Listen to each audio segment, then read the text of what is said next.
এই উটটা যার বাড়িতে গিয়ে বসবে আমি মোহাম্মদ তারই বাড়ির মেহমান হয়ে যাব। আরো জোরে বলুন, কার যে নসিব খোলে। মদিনার যুবকেরা, মদিনার নওজোয়ানেরা, মদিনার যুবকেরা, মদিনার নওজোয়ানেরা, আল্লাহ নবী জবান থেকে এই কথাটা শোনার পরে মদিনার যুবকেরা, মদিনার নওজোয়ানেরা গাছের কচি কচি পাতাগুলো ছিঁড়ে, জমিনের কচি কচি গাছগুলো ছিঁড়ে, গাছের কচি কচি পাতাগুলো ছিঁড়ে, জমিনের কচি কচি গাছগুলো ছিঁড়ে একটা করে পেয়ালা ভর্তি করে যেটা বাড়ির সামনে রাস্তার উপরে বসিয়ে রেখেছে। আল্লাহর নবী এই রাস্তা দিয়ে যাবে, ঘাসের মোহাব্বতে একবার যদি বাড়ির সামনে বসে যায় নসিব খুলে যাবে। জোরে বলতে পারলেন না? এই ছেলেরা জোরে বলতে পারলেন না? ওরা একটা করে ঘাসের ঝুড়ি, গাছের কচি কচি পাতাগুলো ছিঁড়ে, জমিনের কচি কচি ঘাসগুলো ছিঁড়ে ওরা একটা করে পেয়ালা ভর্তি করে যে যার বাড়ির সামনে রাস্তার উপরে বসিয়ে রেখেছে। আল্লাহ রসুলের উন্টেই রাস্তা দিয়ে যাবে, ঘাসের মহব্বতে একবার যদি বাড়ির সামনে বসে যায় তো নসিব খুলে যাবে। হ্যাঁ, আল্লাহ নবীর উট ছেড়ে দেওয়া হলো। রাস্তা দিয়ে হেঁটে যাও, কারোর বাড়ির সামনে বসে না বাবা, কারোর খাড়ির কাছের জুড়িতে মুখ দেয় না বাবা। ওই গুটি গুটি পায়ে গেছে হযরত আবু আইয়ুব আনসারী রাদিয়াল্লাহু তাআলা আনহুর বাড়িতে গিয়ে বসে পড়েছে। মারহাবা মারহাবা ইয়া রাসূলুল্লাহ, মারহাবা মারহাবা ইয়া হাবিবাল্লাহ, বলো মারহাবা মারহাবা ইয়া রাসূলুল্লাহ, মারহাবা মারহাবা ইয়া হাবিবাল্লাহ। আল্লাহুম্মা সাল্লি আলা সাইয়্যিদিনা মাওলানা মুহাম্মদ ওয়া আলি সাইয়্যিদিনা মাওলানা। কষ্ট হচ্ছে নাকি? তাকবীর দেন, নারায়ে তাকবীর। হ্যাঁ, জোরে বলেন নারায়ে তাকবীর। আল্লাহ রাসূল মদিনায় এসেছেন, মক্কার মেয়ে ছেলে বেটা ছেলে, আমি কি বলেছি, যারা নবীর প্রতি ঈমান এনেছিলেন, নবীর মহব্বত তাদের কলিজায় এত বদ্ধমূল হয়েছিল, একটা দিন তারা নবীকে না দেখলে তাদের কলিজায় একটা জ্বালা শুরু হয়ে যেত। জ্বালাটা আল্লাহ নবীর নূরের বদনটা দেখার জ্বালা। একটু জোরে বলুন। রাসূলুল্লাহ মদিনায় এসেছেন, এক সপ্তাহ হয়ে গেছে। যারা নবীকে একদিন না দেখে থাকতে পারে না, তারা নবীকে পাচ্ছে না কদিন? এক সপ্তাহ। ওই মক্কার 9 জন মহিলা এক জায়গায় বসে পরামর্শ করে। 9 জনের ভিতরে একজন বলে, আমাদের নবী মক্কায় নাই, আমরা মক্কায় থাকবো না, আমাদের নবী মদিনাতে, আমরাও মদিনাতে চলে যাব। এ ব্যাপারে তোমাদের মতামত কি বলো? আর একজন বলল, বহু আমরা তোমার মতকে সমর্থন করলাম, যে মক্কায় নবী নাই ওই মক্কায় আমরা থাকবো না, আমাদের নবীর মদিনাতে, আমরাও মদিনাতে চলে যাব। 9 জন মহিলা এক হলেন। কিন্তু রাসূল যখন মদিনায় পৌঁছে গেছেন, এই সংবাদ যখন কাফেরদের কাছে পৌঁছে গেল, আবু জাহাল, আবু লাহাব বা সাহেব ওরা কি করলো, মক্কা মদিনার একটা বর্ডার আছে বাবা, কি আছে বলেছি? বর্ডার। ওরা মক্কা মদিনার বর্ডার গুলো ঘিরে ফেললো। আমাদের কেন্দ্র বাহিনী বর্ডারে দিয়ে রেখেছে বিএসএফ, বর্ডার সিকিউরিটি ফোর্স, যেন আমার দেশের কোনো অবৈধ মাল আর এক দেশে, আবার আর এক দেশের কোনো অবৈধ মাল জানো। কিন্তু এর পরে ইধার কামাল উধার যায় না, যায় না। হ্যাঁ, কিন্তু কাফেররা মক্কা মদিনার বর্ডারটা ঘিরে ফেলেছে। ওদের টার্গেট মুহাম্মদ মদিনাতে চলে গিয়েছে, মানে এই মক্কায় মুহাম্মাদের ভক্ত অনুরক্ত যারা, এরাও আর মক্কায়, এরা কোথায় কোথায় যাবে? মদিনায়। আর এরা যদি মদিনায় যায়, ওখানে গিয়ে ওরা দল তৈরি করবে, সংগঠন তৈরি করবে, পরে ওরা বৃহত্তম একটা দল আমাদের উপরে হামলা করতে পারে। তাই ওরা মক্কা মদিনার বর্ডার ঘিরে ফেললো। একটা মক্কার মানুষকে মক্কার বাইরে যেতে দেবো না, ঘিরে ফেলবে। কিন্তু এই 9 জন মহিলা এক হয়েছেন, এরা মক্কায় থাকবে না। কোথায় যাবে না? মদিনা। ওই 9 জন মহিলা কারো কোলে 5 মাসের বাচ্চা, কারো কোলে 7 মাসের বাচ্চা, কারো কোলে 3 মাসের বাচ্চা, কচি কচি বাচ্চাগুলোকে, ছোট ছোট বাচ্চাগুলোকে বুকের ভিতরে জড়িয়ে ধরে জমির জায়গা, বিষয় সম্পত্তি সব কিছু ত্যাগ করে আল্লাহ নবীর মহব্বতে বেরিয়ে পড়েছে। মক্কা মদিনার বর্ডারে যখনই পৌঁছালো, কাফেররা এদেরকে ধরে ফেললো। ও মক্কার মেয়েরা, তোমরা কোথায় যাও? আমরা মদিনাতে যাব।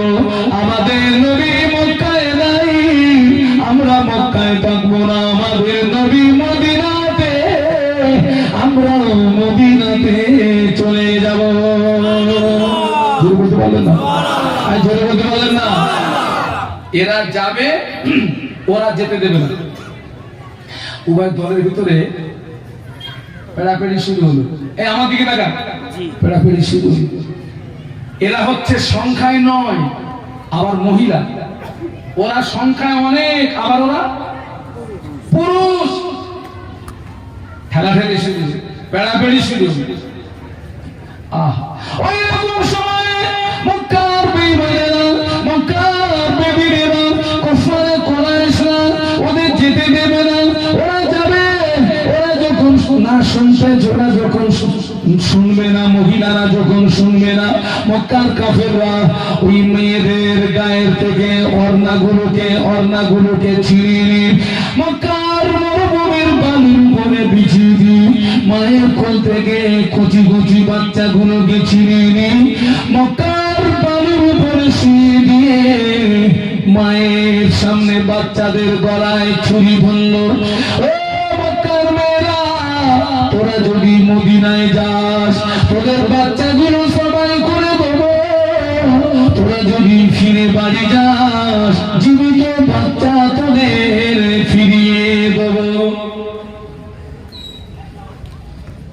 পরীক্ষাটা সহজ না কঠিন?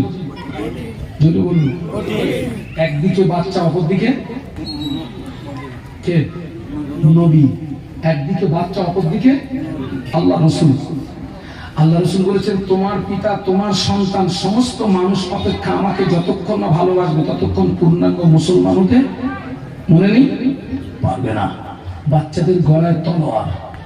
মক্কার মেয়েরা বলেছিল, ও মক্কার কাফেরেরা, ও মক্কার কুফারে কুরাইশরা, তোরা শুনে রেখে দে, তোরা আমাদের বাচ্চাদের জবাই করে দিবি দে, তোরা আমাদের বাচ্চাদের মেরে দিবি দে। আমরা আমাদের বাচ্চাদের মহব্বত বলতে পারি, ধরো যতক্ষণ জান থাকবে, নিঃশ্বাস যতক্ষণ জারি থাকবে, আল্লাহর নবীকে ভুলতে পারবো না। আরো জোরে বলুন, আরো জোরে বলুন। আমরা মদিনার দলে না বাড়ির দলে? মদিনা। কি মদিনার দলে? মদিনায় গেলে তো বাচ্চা মেরে দেবে। মদিনার দলে না বাড়ির দলে গো? মদিনায় গেলে বাচ্চা মেরে দেবে, আর ফিরে বাড়ি গেলে বাচ্চা ফিরিয়ে দেবে। বাবাজি বলছে, হুজুরা তুই যতই বলেন আমি মদিনা, মহব্বতটা তো আছে। অথচ রাসূল বলেছেন, যারা আমাকে দেখে ঈমান এনেছে ওদের জন্য সুসংবাদ। মনে নেই? মনে নেই? বাবা একবার। যারা না দেখে এনেছে, সুবহানাল্লাহ বলবেন না? আরো জোরে বলুন। মক্কার কুফারে কুরাইশরা মায়ের সামনে বাচ্চাদের গলায় ছুরি চালিয়ে দিল, মায়ের সামনে বাচ্চাগুলোকে জবাই করে দিল, মায়ের সামনে বাচ্চাগুলো চটপট চটপট চটপট চটপট করতে করতে মারা যায়। ওরা বাচ্চাদের জবাই করে দিই, কিছুটা দূরে দাঁড়িয়ে তামাশা দেখছে। এরা মরা বাচ্চার মহব্বতে মক্কায় থাকে না, মুহাম্মাদের মহব্বতে মদিনায় যায়। মক্কার নজর মহিলা মরা বাচ্চাগুলোকে, রক্ত মাখা বাচ্চাগুলোকে, খুন মাখা বাচ্চাগুলোকে বুকে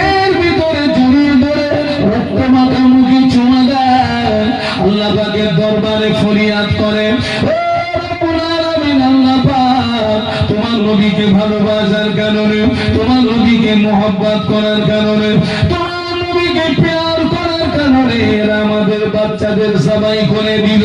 আল্লাহ পাক ওরা বাচ্চাগুলোকে মক্কার জমিনে খবর দিয়ে নবীর মোহাব্বতে মদিনায় চলে যাচ্ছি। আল্লাহ তবে দোয়া করি কিয়ামতের দিন বাচ্চাদের সঙ্গে আমাদের পরিচয় করিয়ে দিও। আরো জোরে বলুন সুবহানাল্লাহ। মক্কার মেয়েরা ওরা বাচ্চাগুলোকে মক্কার মরুভূমির বালু ফাঁকা করে দাফন দিয়ে রক্তমাখা শরীরে মদিনা শরীফে পৌঁছে গেলেন। আল্লাহ নবী দূর থেকে দেখতে পেয়ে সাহাবীদের বললেন, ও সাহাবীরা তোমরা একটু দূরে শুনে যাও, ওই মহিলাগুলোকে আমার নিকটে আসতে দাও। মক্কার মেয়েরা আল্লাহ নবীর নিকটস্থ যখন হলেন, আল্লাহ নবী বললেন, ও মক্কার মেয়েরা তোমাদের গায়ে কেন রক্ত, তোমাদের চোখের কেন পানি, তোমাদের চুলগুলো কেন এলোমেলো?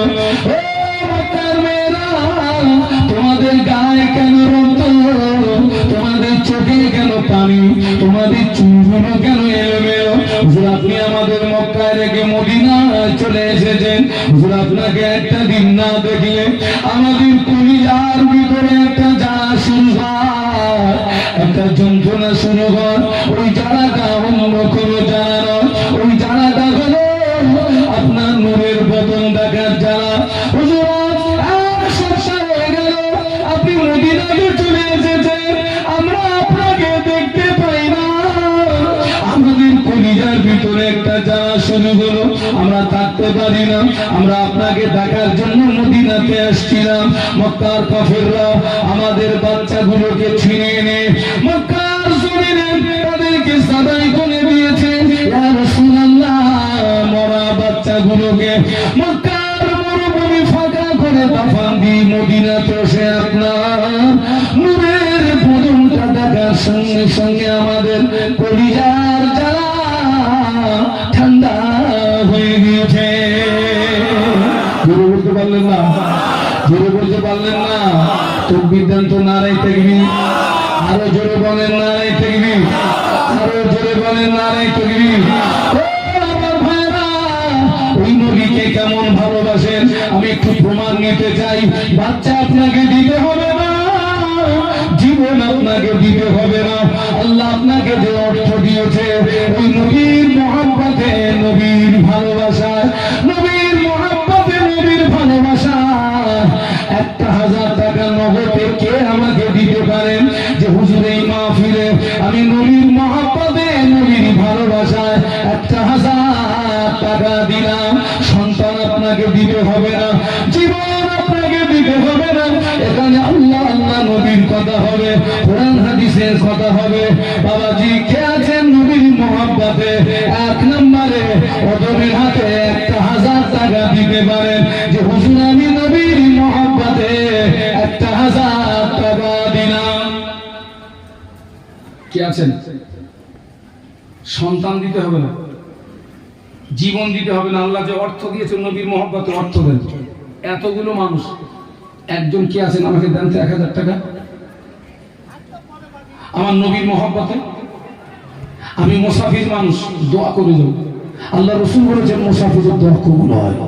এতগুলো মানুষ কেউ নেই 1000 টাকা যে হুজুর আমি নবীর মহব্বতে দিলাম। হ্যাঁ আচ্ছা আচ্ছা, আমার ভাই বলছে হুজুর আমি 1000 টাকা দিতাম কিন্তু নেই আমার কাছে, যা ছিল সব দিয়ে দিলাম হুজুর। তাকবীর দেন নারায়ে তাকবীর, জোরে জোরে বলেন নারায়ে তাকবীর, জোরে জোরে বলেন নারায়ে তাকবীর। ভাইটা একা দেবে না আপনারা সবাই দেবেন? কথা বলেননি কেন? দেন 100 টাকা দেন, 500 টাকা দেন যে হুজুর আমি নবীর মহব্বতে এই 500 টাকা দিলাম, হুজুর আমি নবীর মহব্বতে 600 টাকা দিলাম। এ দান বেকারে যাবে না, এ দানটা বিফলে যাবে না। আমার এক ভাই 700 টাকা দিয়েছেন, আল্লাহ পাক আপনি কবুল করুন। এ দানের ওসিলায় নবীর মহব্বত ভালোবাসা দিয়ে ওদের কলিজা ভরপুর কোনে দিন বলুন আমিন। 2 নম্বর তাড়াতাড়ি আসুন যে হুজুর আমি 500 টাকা দিলাম নবীর মহব্বতে দিলাম, হুজুর আমি 600 টাকা দিলাম নবীর মহব্বতে দিলাম, কি হুজুর আমি 100 টাকা দিলাম নবীর মহব্বতে দিলাম, এই দান বেকার যাবে না। আল্লাহ আপনার বান্দারা কেউ 100 কেউ 300 দেয়, কেউ 100 দেয়, কেউ 300 দেয়। আল্লাহ পাক এরা নবীর মহব্বতে ছুটেছে, আল্লাহ পাক এরা নবীর ভালোবাসায় ছুটেছে। ও আল্লাহ পাক আমার নবীর মহব্বত আমার নবীর ভালোবাসা দিয়ে দেন কলিজা ভরপুর করে দিন বলুন আমিন। তাড়াতাড়ি আসুন তাড়াতাড়ি আসুন, আমি মুসাফির মানুষ, এটা একটু ফাঁকা করে দেন, আমি মুসাফির মানুষ, তাড়াতাড়ি আসুন। দান বেকারে যাবে না। আমার এক ভাই নগদে 500 টাকা দিলেন, আল্লাহ দান করবেন। এক ভাই 100 টাকা দিলেন। কিয়ামতের দিন আমি শহীদের বিবি হয়ে উঠব, অন্তত আমি বলতে পারবো যে আমি শহীদের স্ত্রী। একটা কথা বলতে এসেছি, ইয়া রাসূলুল্লাহ। কি কথা? ইয়া রাসূলুল্লাহ ইয়া হাবিবাল্লাহ, হুজুর আমি জানি শহীদদের লাশ গোসল দেওয়া হয় না। একটু সুবহানাল্লাহ বলবেন না? একটু মহব্বতে বললেন না? এক হচ্ছে শহীদের গোসল হয় না, 2 হচ্ছে শহীদদের কাপড়ের কাপড় লাগে না। আল্লাহ শহীদ দিগকে বেহেশত জান্নাত দান করবে। আরো জোরে বলুন সুবহানাল্লাহ। হ্যাঁ, আল্লাহ পাকের কাছে দোয়া চাইবেন। আল্লাহ রাসূল বলেছেন আদ-দুআউ মুখুল ইবাদাহ, দোয়া হচ্ছে ইবাদতের মগজ। দোয়া চাইবেন আল্লাহ আমাকে ঈমানি হালাতে মওত দেবেন, জুমার দিনে মওত দেবেন, জুমার রাতে মওত দেবেন। কারণ ঈমানি হালাতে জুমার দিন অথবা জুমার রাতে যদি মওত নসিব হয় আল্লাহ পাক ওই ব্যক্তিকে শাহাদাতের মর্যাদা দান করে। সুবহানাল্লাহ। আরো যদি বলে সুবহানাল্লাহ।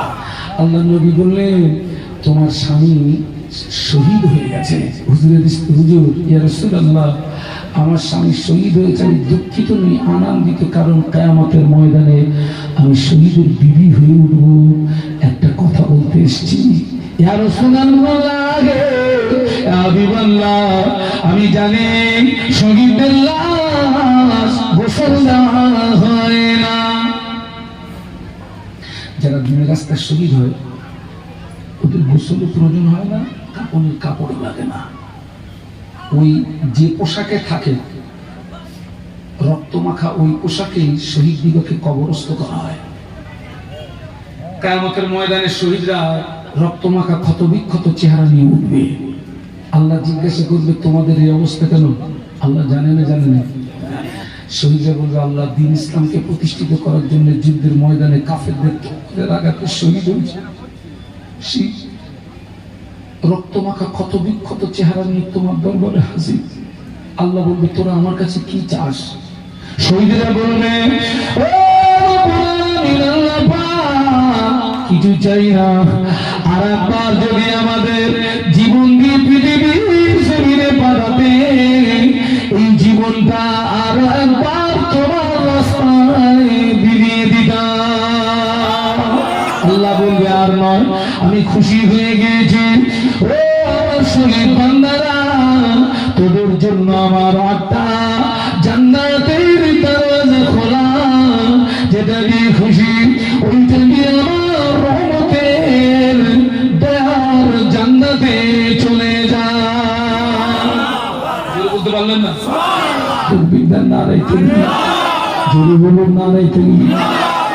হুজুর আমি জানি শহীদদের লাশ গোসল দেওয়ানো, অন্যদেরকে তো গোসল দেওয়ানো হচ্ছে না, তো আমার স্বামীকে যেন গোসল দেওয়ানো হয়, কারণ আমার স্বামীর উপরে গোসলটা ফরজ আছে। ওই রাতে হুজুর স্ত্রী সহবাস করেছিলেন, কিন্তু নবীর ডাকে সাড়া দিতে গিয়ে এতটা দিওয়ানা হয়ে গেছিলেন হুজুর আমার গোসল করা সময়টা পাইনি। আল্লাহ নবী সাহাবীদের বললেন ও সাহাবীরা যুদ্ধের ময়দান তালাশ করো, হামজালার লাশটাকে নিয়ে এসো। নবী পাকের সাহাবীরা যুদ্ধের ময়দান চিরুনি তালাশ করে হুজুরের লাশ পাওয়া যায় না। ইতিমধ্যে জিবরাইল আমিন আলাইহিস সালাম আল্লাহ নবীকে সালাম দিয়ে বলেন, ইয়া রাসূলুল্লাহ, ইয়া হাবিবাল্লাহ, হুজুর হামজালার লাশ এখানে পাওয়া যাবে না। আল্লাহ পাক হামজালার শাহাদাতে এত খুশি হয়ে গিয়েছে, আল্লাহ তার ফেরেশতা মারফত হামজালার লাশ জমিন থেকে উঠিয়ে নিয়ে আসমানে নিয়ে গিয়ে হাওয়াতে কাউসারের পানি দিয়ে গোসল দিচ্ছে।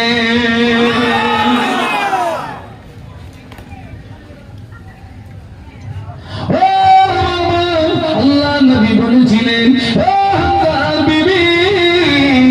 তোমার নসিব বড় খুশনসিব, তোমার স্বামীকে পৃথিবীর কোন মানুষের গোসল দেয় না, পৃথিবীর কোন পানিতে গোসল হয় না। নূরের তৈরি ফেরেশতারা তোমার স্বামীর লাশটাকে আসমানে নিয়ে গিয়ে হাওয়াতে কাউসারের পানি দিয়ে গোসল দিচ্ছে। এই জামানায় আপনি আমি যদি নবীর একটা হারিয়ে যাওয়া সুন্নতের উপরে যদি আমল করতে পারি, ওই রকম 100 হামজালা শহীদ আল্লাহ আপনার আমার নামায় আমলে দান করবে। আপনাকে জীবন দিতে হবে না। আমার কথা বুঝতে পারছেন নাকি? জীবন দিতে হবে না, আপনি বেঁচে থাকুন, আল্লাহ আপনার হায়াতে বরকত দিন। নবীর হারিয়ে যাওয়ার সুন্নাত, যে সমস্ত সুন্নাত গুলো বিলুপ্ত হয়ে যাচ্ছে। হ্যাঁ, বুখারী শরীফের ভিতরে এসছে, আল্লাহু আকবার, বুখারী শরীফের ভিতরে যেটা এসছে ওটা আমি একটু পরে বলছি। হানজালা রাদিয়াল্লাহু আনহু শহীদ হয়েছিলেন কোন যুদ্ধে? কে বলতে পারেন বাবা? হানজালা রাদিয়াল্লাহু আনহু কোন যুদ্ধে শহীদ হয়েছিলেন? না, উহুদের যুদ্ধে। বদরের যুদ্ধটা হচ্ছে ইসলামের প্রথম যুদ্ধ, আর ইসলামের দ্বিতীয় যুদ্ধ হচ্ছে উহুদের যুদ্ধ। ওই উহুদের যুদ্ধে হানজালা রাদিয়াল্লাহু আনহু শহীদ হয়েছিলেন। আমি হানজালা হুজুরের মাজারটা জিয়ারত করেছি।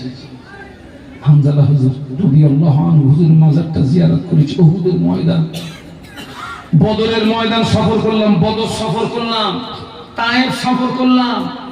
আল্লাহ নবীর শরীরের রক্ত সবচেয়ে বেশি ঝরেছিল কোথায়? তায়েফ। আল্লাহ আমাকে তায়েফ দেখালেন, আল্লাহ আমাকে বদর দেখালেন। ফেরাউনকে আল্লাহ ডুবিয়ে মেরেছিল কোথায়? লোহিত সাগরে। আল্লাহ আমাকে লোহিত সাগর দেখালেন, লোহিত সাগর আল্লাহ আমাকে দেখালেন। ওই উহুদের ময়দানে কাফেররা আল্লাহ নবীকে ঘিরে ফেলেছে, আল্লাহ নবীকে জানে মেরে দেবে, আল্লাহ নবীকে জীবনে মেরে দেবে। চারিদিক দিয়ে কাফেররা তীর মারছে, আর সাহাবীরা আল্লাহর নবীকে ঘিরে রেখেছে। আল্লাহ নবীর মিডিলে সাহাবীরা নবীর চারিদিকে, সাহাবীদের মুখগুলো নবীর দিকে, তীরগুলো বাইরের দিকে। সাহাবীদের টার্গেট হলো কাফেরদের মারা তীর আল্লাহর নবীর গায়ে যেন না লাগে, আমাদের গায়ে লাগুক। আমরা যদি মারা যাই ইসলামের ক্ষতি হবে না, নবী যদি মারা যান ইসলাম অকালে মৃত্যুর কোলে ঢলে পড়বে। তাই উহুদের ময়দানে সাহাবীরা তাদের জীবনটাকে নবীর জন্য ঢাল বানিয়ে দিয়েছিলেন। বলতে পারলেন না? পিঠটা বাইরের দিকে, মুখটা নবীর দিকে। তার মানে কাফেরদের মারা কি আমাদের পিছে লাগুক, নবীর গায়ে যেন না লাগে। ওই উহুদের ময়দানে একজন সাহাবীর শরীরে 80টা তীর প্রবেশ করেছিল। ওই সাহাবীর নাম হলো হযরত তালহা রাদিয়াল্লাহু তাআলা আনহু। একা শরীরে 80টা তীর ধারণ করেছিলেন, কিন্তু নবীর গায়ে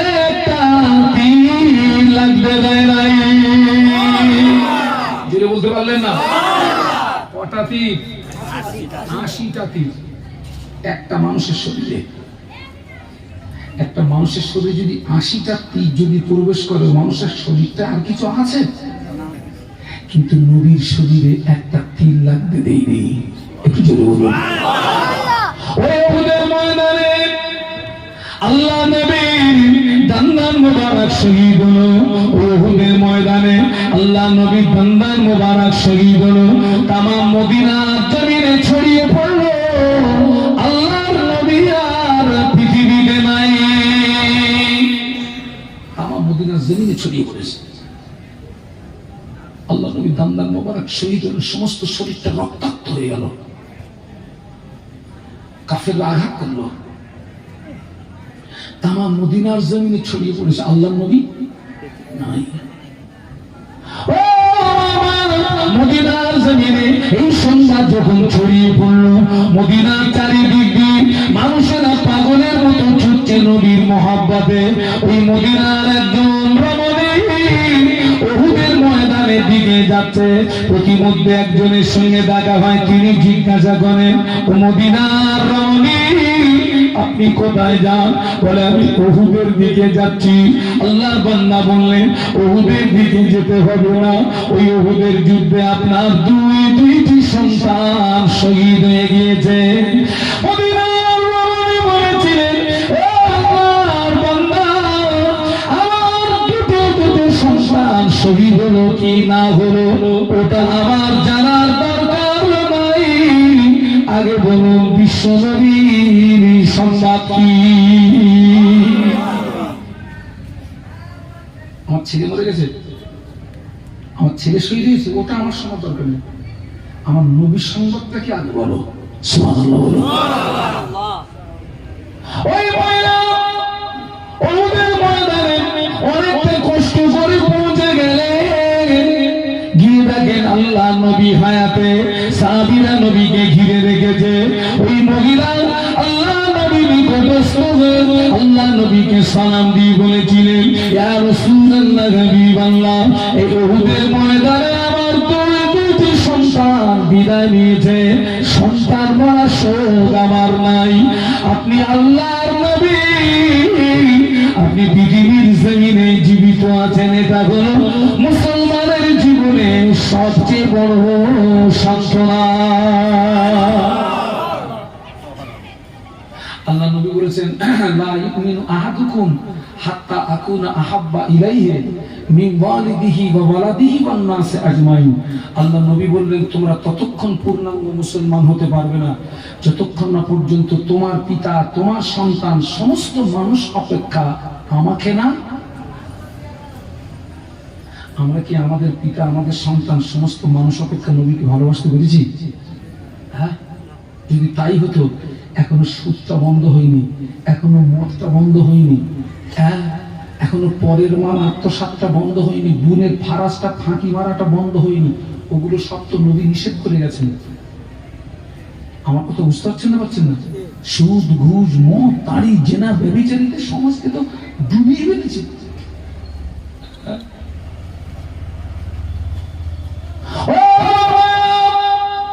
আল্লাহ নবী মক্কা থেকে মদিনাতে হিজরত করলেন।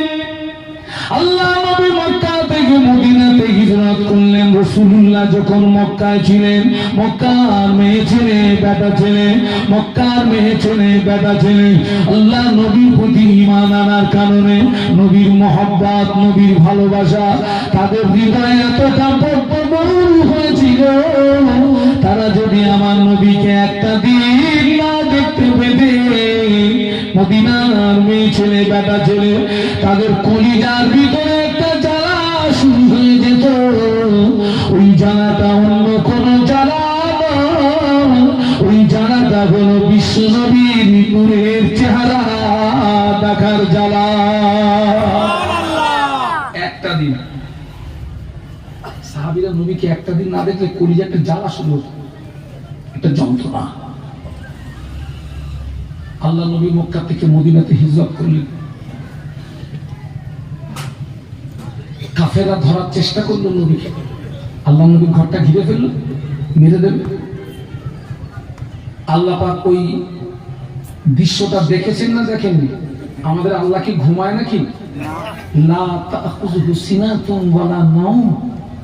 আমাদের রব ঘুম থেকে পবিত্র।